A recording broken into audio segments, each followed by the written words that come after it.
What's up, everybody? This is Fray. New audio, WCR replays, 2007, copyright. I think that's pretty much all of it. Get the first game paused at the 2-minute mark while I tell you the requisite backstory. So I was talking to T-Rider, whom I'm sure most of you remember as being one of our audio commentators for quite a long time. And he suggested that he and I do a dual live audio commentary, and the first thought through my head was, I'm going to get my ass kicked and be publicly humiliated for it. So I said yes, because I like that kind of thing. And that's generally what happened. Unfortunately, these games, as a result of my play, are not very high quality. I do not play well with a microphone in my face. I do not talk and play well. So I actually took the live. I did record a live track while I was playing these, and that accounts for some of the mistakes that I make in the games. But the result was absolutely unlistenable. So rather than put you good people through it, I decided to go ahead and record my portion of the commentary as an after-the-fact kind of thing. So even if the playing is god-awful, maybe my vocals will be spot on. Alright, hopefully you've got the first game paused at the 2-minute mark, and we will watch this catastrophe. The second game, I actually get some good digs in here. This first one is almost a complete mess from start to finish. So, 2-minute mark, here we go. 3, 2, 1, unpause. As you see, my DK has come out with mad skills. I'm basically at least attempting to approximate Ted's build here. I wasn't entirely sure of it at the time that I started the game, but I think what he uses is generally Alter Zig. So he gets a really fast Death Knight, and then basically it proceeds like a normal, like fast Alter Gould build, except for the fact that instead of building your second Ziggurat, you go ahead and start up a graveyard, and then you basically stop at 3 ghouls. One of the important things to do is get an Nerubian Tower whenever you do this build, because you're not going to have a lot of units for your Fiends aren't going to be coming out for quite some time, and your DK is going to be off harassing. If he manages to give you the slip and goes after your Acolytes with like a Farseer and a couple of Wolves and a Grunt or something, it's probably going to suck pretty badly if you don't have a Nerub Tower ready to go. Likewise, if you went Blade Master. Anyway, what I'm doing here with the Death Knight is pretty much what you always do when you go fast Death Knight, is you go in and you try to stop your opponent from creeping too quickly. You either accomplish this by stealing kills with Coil if he actually tries to kill creeps, or you just run your Death Knight around while he tries to lower your hit points to get you to go away. It's very important that you not take more damage on your Death Knight than is absolutely necessary. You'll see more in the second game that I screw up badly at doing that. I couldn't figure out where he was going. I thought he was trying to give me the slip here, so I went over. I gave up, basically, so I figured I couldn't find him. The idea here was I was going to creep these 2 easy things with my Death Knight and a couple of skeletons.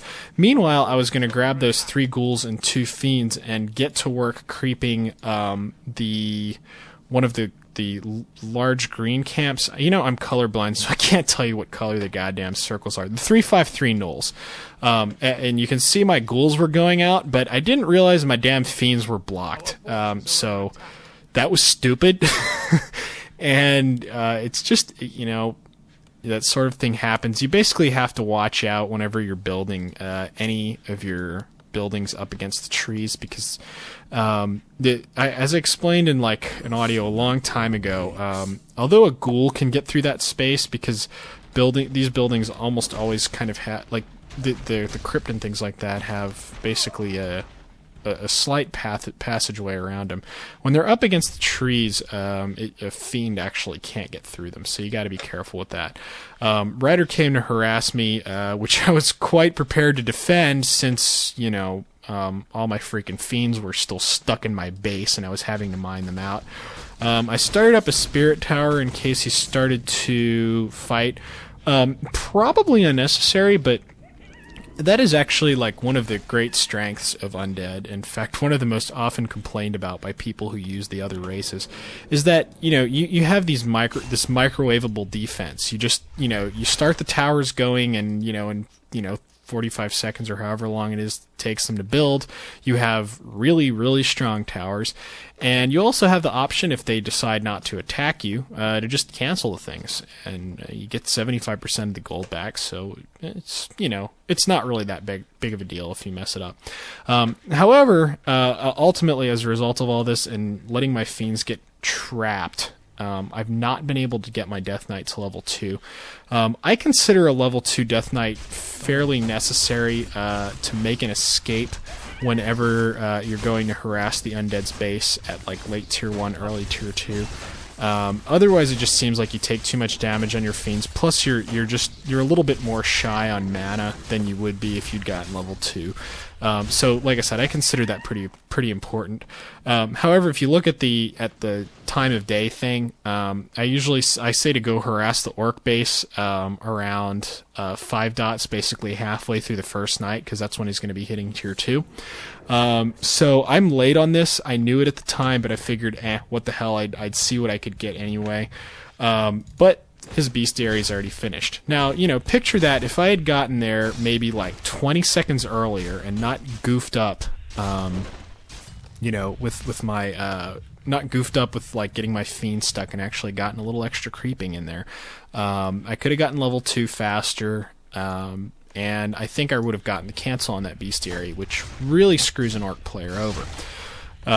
So having that not gone well, I go ahead and start focusing down burrows. The idea is I want him to at least have to come back to his base and run me off, instead of just creeping all over the place and expanding, which he does. And once again, this is just, I should have left like a lot sooner than this. I almost get my Death Knight surrounded here too, although I don't know that he was really going for that.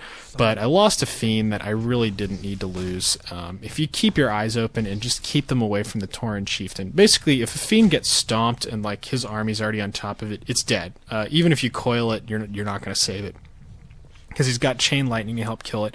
What I figured, judging from the direction that he came from here, I figured he was going to try and start up an expansion in the upper left-hand corner right here. Basically, not the upper left-hand corner, just at his upper left-hand natural. So I go to try and cancel it. But if you actually listen to Ryder's side of the commentary, he was wise to the fact that I was going to go cancel his expansion. So he didn't bother trying to make one in the first place. This actually really threw me off here. I'm like almost all of the good orc players that I'm used to going up against, like on ladder or otherwise, at least try to start an expansion like at tier 2, and being able to cancel it is one of the ways that I win. And I think Ryder did a really nice thing here by mixing up the timing on the expansion. He basically delays it until he's a lot more sure that I'm not going to be able to cancel the damn thing. The other thing he's going to do, one of the things that really confused me in this game, is I saw that he only had one bestiary when I came to attack him. That's unusual. Normally you're going to see like 2 bestiaries in your opponent's base. This ends up being sucky for me. I give up on fighting expansion, so I try to get some creeping done. He pushes my base, so I end up having the town portal out just to run him out of the place. I think I let one of my fiends get really low here, and I'm lucky that he didn't decide to like go pick it off or something. But like unfortunately he ran away. Just in general, a lot of the reason my like units are not doing too good and things is because I lost that fiend plus took like a bunch of excess damage when I tried to push his base there, and I didn't run away quick enough. So one of the things about Undead versus Orc is it is like, yeah, it's there is the fact that it's probably like imbalanced or whatever, but just tack onto that, I'm forgetting to build statues. Oh no, I started up. Tack onto that the fact that instead of saying that it's imbalanced, just think of it as being very unforgiving. If you make like silly mistakes, like like blowing a town portal in the